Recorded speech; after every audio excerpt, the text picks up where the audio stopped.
Assalamualaikum warahmatullahi wabarakatuh. Perkenalkan, nama saya Dina Nabila Firnanda dengan NIM 21051214022 dari Prodi Sistem Informasi kelas 2021B. Di dalam video ini saya akan menjelaskan tentang model infrastruktur jaringan. Baik, langsung saja kita mulai pembahasannya. Yang pertama, kita akan membahas tentang apa sih pengertian infrastruktur jaringan.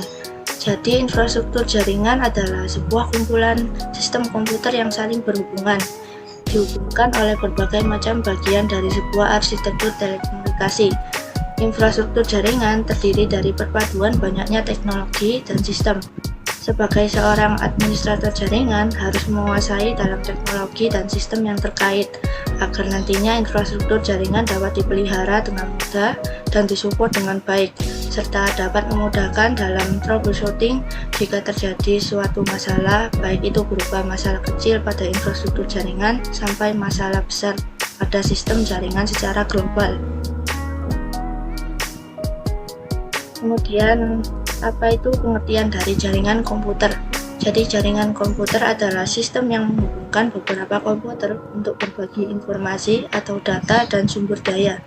Komputer dan perangkat lain yang saling terhubung akan memungkinkan pengguna untuk berkomunikasi dengan lebih mudah. Kemudian kita akan bahas tentang jenis-jenis jaringan. Di sini terdapat berdasarkan distribusi informasi atau data, berdasarkan jangkauan geografis, berdasarkan media transmisi data, berdasarkan siarannya, berdasarkan cara membangunnya, berdasarkan aksesnya, dan berdasarkan topologi. Yang pertama adalah jenis-jenis jaringan berdasarkan distribusi informasi atau data. Yang pertama ada jaringan terpusat, merupakan jaringan yang terdiri dari komputer klien dan komputer server, di mana komputer klien bertugas sebagai perantara dalam mengakses sumber informasi atau data yang berasal dari komputer server. Kemudian, jaringan terdistribusi merupakan hasil gabungan dari beberapa jaringan terpusat sehingga memungkinkan beberapa komputer server dan klien dapat saling terhubung dan membentuk suatu sistem jaringan. Selanjutnya yaitu jenis-jenis jaringan berdasarkan jangkauan geografis. Yang pertama ada PAN atau Personal Area Network. PAN adalah jaringan komputer yang biasanya menghubungkan berbagai perlengkapan elektronik milik pribadi yang dikelola oleh orang itu sendiri. Contoh penerapan dari PAN yaitu ketika kita menghubungkan komputer dengan perangkat lain, misalnya laptop, printer, USB, tablet, dan juga ponsel. Kemudian ada LAN atau Local Area Network. LAN yaitu jaringan yang menghubungkan perangkat dalam jarak yang biasanya berdekatan dan menggunakan kabel sebagai saluran utamanya. LAN biasanya digunakan untuk menyambungkan beberapa perangkat dalam satu rumah atau beberapa komputer yang tersambung dengan kabel tetapi masih dalam satu atap. Kemudian ada MAN atau Metropolitan Area Network. MAN yaitu jaringan yang digunakan untuk menghubungkan berbagai komputer atau perangkat dalam area sebuah kota. MAN bisa dimanfaatkan untuk menghubungkan komputer di satu lembaga ke lembaga lainnya dalam satu wilayah administratif. Kemudian yang terakhir ada WAN atau Wide Area Network. WAN yaitu jaringan komputer yang luas cakupannya dapat mencapai satu negara bahkan benua. Jaringan ini merupakan gabungan dari LAN dan MAN yang wilayahnya dipisahkan secara geografis. Contoh penerapan dari WAN adalah jaringan internet yang umum kita pakai selama ini, di mana WAN akan menghubungkan perangkat dengan sebuah komputer atau server yang di negara lain. Kemudian kita akan membahas tentang jenis-jenis jaringan berdasarkan media transmisi data. Ada jaringan berkabel dan jaringan nirkabel. Jaringan berkabel yaitu pada jaringan ini untuk menghubungkan satu komputer dengan komputer lain diperlukan penghubung berupa kabel jaringan. Kabel jaringan ini berfungsi dalam mengirim informasi dalam bentuk sinyal listrik antar komputer jaringan. Kemudian yang kedua ada jaringan nirkabel. Jaringan dengan medium berupa gelombang elektromagnetik. Pada jaringan ini tidak diperlukan kabel untuk menghubungkan antar komputer, karena menggunakan gelombang elektromagnetik yang akan mengirimkan sinyal informasi antar komputer jaringan. Kemudian ada jenis-jenis jaringan berdasarkan siarannya. Yang pertama ada unicast, suatu metode pengiriman atau transmisi data dalam jaringan dengan mekanisme 1:1 atau PTP, point to point. Dengan kata lain, pengiriman data dilakukan antara satu alamat pengirim dan satu alamat penerima. Kemudian ada multicast. Metode multicast ini akan melakukan transmisi data ke banyak titik atau poin yang tergabung ke dalam grup alamat yang sama. Jadi jika ada perangkat yang tidak tergabung dalam grup, maka tidak akan mendapatkan transmisi data. Kemudian ada broadcast, metode pengiriman atau transmisi data ke banyak perangkat sekaligus. Dalam pengiriman ke banyak titik atau poin, dengan metode ini tidak perlu memperhatikan apakah data tersebut sampai ke penerima atau tidak. Metode komunikasi ini biasanya dilakukan pada saat perangkat yang bergabung di dalam jaringan yang sama atau dengan kata lain tergabung dalam satu alamat broadcast yang sama. Kemudian jenis-jenis jaringan berdasarkan cara membangunnya. Ada jaringan ad hoc dan jaringan infrastruktur. Jaringan ad hoc adalah jaringan yang terdiri dari dua atau lebih piranti wireless yang berkomunikasi secara langsung satu sama lain.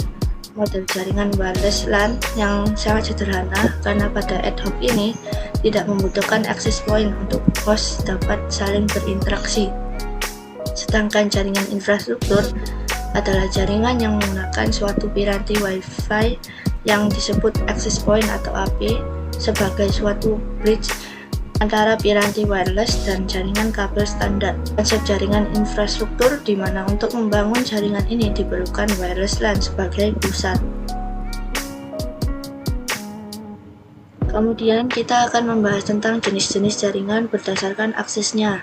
Ada internet dan intranet. Internet adalah jaringan yang menghubungkan komputer satu sama lain yang menggunakan standar sistem global Transmission Control Protocol atau Internet Protocol Suite atau TCP/IP sebagai protokol pertukaran sehingga kita bisa saling berkomunikasi, berinteraksi, dan saling bertukar informasi meski dalam jarak yang jauh. Sedangkan intranet adalah jaringan pribadi atau private network yang menggunakan internet untuk saling berbagi dan bertukar informasi di dalam jaringan lokal. Contohnya yaitu perusahaan, kantor, sekolah, universitas, dan lain-lain. Intranet juga termasuk ke dalam salah satu jaringan LAN atau Local Area Network yang hanya bisa mencakup wilayah kecil. Kemudian kita akan membahas tentang jenis-jenis jaringan berdasarkan topologi. Topologi jaringan merupakan suatu metode atau cara untuk bisa menghubungkan satu komputer dengan komputer lainnya, baik menggunakan kabel maupun nirkabel atau tanpa kabel. Fungsinya adalah untuk mengetahui bagaimana masing-masing komputer yang saling terhubung dengan host yang sama bisa saling berkomunikasi satu sama lain. Berikut ini adalah contoh-contoh dari topologi jaringan. Ada topologi bus, topologi ring, topologi mesh, topologi hierarki, topologi star, dan topologi extended star. Yang pertama ada topologi bus, merupakan topologi yang pertama kali digunakan untuk menghubungkan komputer. Dalam topologi ini, masing-masing komputer akan terhubung ke satu kabel panjang dengan beberapa terminal, dan pada akhir dari kabel harus diakhiri dengan satu terminator. Kelebihan dari topologi bus ini adalah biaya instalasi yang bisa dibilang sangat murah karena hanya menggunakan sedikit kabel. Kemudian penambahan klien atau workstation baru dapat dilakukan dengan mudah. Lalu topologi yang sangat sederhana dan mudah diaplikasikan. Sedangkan kekurangan dari topologi bus ini adalah jika salah satu kabel pada topologi jaringan bus putus atau bermasalah, hal tersebut dapat mengganggu komputer, workstation, atau klien yang lain. Kemudian proses sending atau mengirim dan receiving atau menerima data kurang efisien. Biasanya sering terjadi tabrakan data pada topologi ini. Kemudian tidak cocok untuk traffic atau lalu lintas jaringan yang padat. Selanjutnya yaitu topologi star. Topologi star sama seperti lambang bintang yang biasa kita buat dan lihat. Topologi ini memiliki node inti atau tengah yang disambungkan ke node lainnya. Kelebihan dari topologi star ini adalah apabila salah satu komputer mengalami masalah, jaringan pada topologi ini tetap berjalan dan tidak mempengaruhi komputer yang lain. Bersifat fleksibel, tingkat keamanan bisa dibilang cukup baik daripada topologi bus. Kemudian deteksi masalah cukup mudah jika terjadi kerusakan pada jaringan. Sedangkan kekurangan dari topologi star ini yaitu memiliki satu titik kesalahan terletak pada hub. Jika hub pusat mengalami kegagalan, maka seluruh jaringan akan gagal untuk beroperasi. Membutuhkan lebih banyak kabel karena semua kabel jaringan harus ditarik ke satu central point. Jadi membutuhkan lebih banyak kabel daripada topologi jaringan yang lain. Jumlah terminal terbatas, tergantung dari port yang ada pada hub. Kemudian lalu lintas data yang padat dapat menyebabkan jaringan bekerja lebih lambat. Selanjutnya yaitu topologi ring. Topologi ring atau cincin digunakan dalam jaringan yang memiliki performance tinggi, jaringan yang membutuhkan bandwidth untuk fitur yang time sensitif seperti video dan audio, atau ketika performance dibutuhkan saat komputer yang terhubung ke jaringan dalam jumlah yang banyak. Kelebihan dari topologi ring ini adalah memiliki performa yang lebih baik daripada topologi bus, mudah diimplementasikan, konfigurasi ulang dan instalasi perangkat baru bisa dibilang cukup mudah, biaya instalasi yang cukup murah. Sedangkan kekurangan dari topologi ring ini adalah kinerja komunikasi dalam topologi ini dinilai dari jumlah atau banyaknya titik atau node. Troubleshooting bisa dibilang cukup rumit. Jika salah satu koneksi putus, maka koneksi yang lainnya juga ikut putus. Dan pada topologi ini biasanya terjadi collision atau tabrakan data. Kemudian ada topologi mesh. Topologi mesh adalah topologi gabungan dari topologi ring dan star.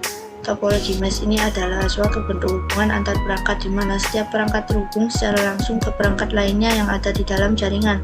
Akibatnya, dalam topologi mesh, setiap perangkat dapat berkomunikasi langsung dengan perangkat yang dituju. Kelebihan dari topologi mesh ini adalah jalur pengiriman data yang digunakan sangat banyak, jadi tidak perlu khawatir akan adanya tabrakan data atau collision. Kemudian besar bandwidth yang cukup lebar. Keamanan pada topologi ini bisa dibilang sangat baik, sedangkan kekurangan dari topologi mesh ini adalah proses instalasi jaringan pada topologi ini sangatlah rumit, membutuhkan banyak kabel, dan memakan biaya instalasi yang sangat mahal dikarenakan membutuhkan banyak kabel. Kemudian ada topologi extended star, merupakan perkembangan dari topologi jaringan star, di mana konsep dasar dari topologi jaringan ini adalah sama dengan topologi star, hanya saja topologi ini memiliki jangkauan dan jumlah host lebih besar dibandingkan topologi star biasa. Kelebihan dari topologi extended star ini yaitu cukup mudah untuk mengubah dan menambah komputer ke dalam jaringan. Bahkan kita ingin menambah jaringan baru, kita bisa menambahkan repeater. Apabila satu komputer yang mengalami kerusakan dalam jaringan, maka komputer tersebut tidak akan mengganggu aktivitas jaringan yang lain. Kita dapat menggunakan beberapa tipe kabel di dalam jaringan yang sama dengan hub yang dapat mengakomodasi tipe kabel yang berbeda. Kemudian kekurangan dari topologi extended star ini yaitu memiliki satu titik kesalahan terletak pada hub atau switch. Jika hub pusat mengalami kegagalan, maka seluruh jaringan akan gagal untuk beroperasi. Membutuhkan lebih banyak kabel karena semua kabel jaringan harus ditarik ke satu central point. Jadi membutuhkan lebih banyak kabel daripada topologi jaringan yang lain. Membutuhkan lebih banyak repeater jika ingin menambah jaringan baru dengan jangkauan yang lebih luas. Kemudian lalu lintas data yang padat dapat menyebabkan jaringan bekerja lebih lambat. Kemudian yang terakhir ada topologi hierarki. Bentuknya seperti pohon bercabang dari komputer host yang dihubungkan ke switch dengan simpul lain atau node secara bertahap. Tingkat yang lebih tinggi berfungsi sebagai pengatur kerja jenjang di bawahnya. Topologi ini biasanya digunakan oleh perusahaan besar atau organisasi besar yang memiliki beberapa cabang lokal, sehingga data dari pusat bisa didistribusikan ke cabang atau sebaliknya. Kelebihan dari topologi hierarki ini adalah data terpusat secara hierarki sehingga manajemen data lebih baik dan mudah terkontrol dan mudah dikembangkan menjadi jaringan yang lebih luas. Sedangkan kekurangan dari topologi hierarki ini adalah komputer bawahnya tidak bisa dioperasikan jika kabel pada komputer tingkat atas terputus. Dapat terjadi tabrakan file atau collision. Mungkin itu saja yang dapat saya sampaikan pada video kali ini. Jika ada kesalahan kata atau ucapan pada video ini, mohon dimaafkan. Sekian, terima kasih. Wassalamualaikum warahmatullahi wabarakatuh.